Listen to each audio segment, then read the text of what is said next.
When you are frustrated with learning a new language, Google Translate seems like the perfect solution. As someone who started learning Spanish as a teenager and became fluent as a young adult, I think Google Translate can be useful, but it can also be used as a crutch that hinders actual language learning. Translation technology, including Google Translate, has come a long way over the years. However, it still isn't perfect.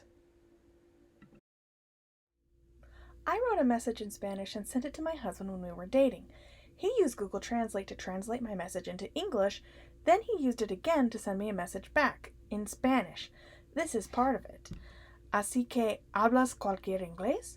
No pasa nada si no lo hace, pero por favor, de nuevo, perdona mi mal español. En realidad es mal español de Google. El mío es aún peor, estoy seguro. LOL. The Spanish is full of syntax errors and bad word choices. It comes across as really odd, and I wonder what is actually meant. I think he means, so, do you speak any English? It doesn't matter if you don't. Please again, forgive me for my bad Spanish. It's actually bad Spanish from Google. Mine is worse, I'm sure. LOL. Let's have some more fun with this. I put this message in Spanish through languages that are important to me and my husband. It went from Spanish to French, to Norwegian, to Japanese, back to English. This is how it turned out. So, do you speak English? If you don't, nothing will happen. But please forgive my bad Spanish. It's actually bad Google Spanish. I'm even worse. I'm sure it's a laugh. As you can imagine, this wouldn't be a good thing to say to someone when you are dating them. Here are some tips on how to use Google Translate effectively for Spanish. First, don't use the widget on the search site. This is the widget on the search site. This is the link to the actual website. Second of all, make sure you use individual parts of speech, like nouns, verbs, and adjectives, instead of entire phrases. Put the word the in front of a noun so you also know if it is masculine or feminine, or if it has a masculine form and a feminine form. Put the word to in front of a verb to get the infinitive.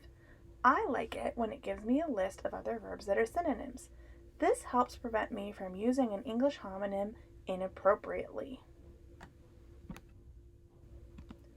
To double check if it's the best choice, add words that make the meaning more specific.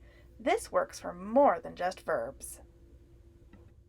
With the infinitive form of the verb, you can now use a conjugation website like this one to get all the forms of the verb in every tense.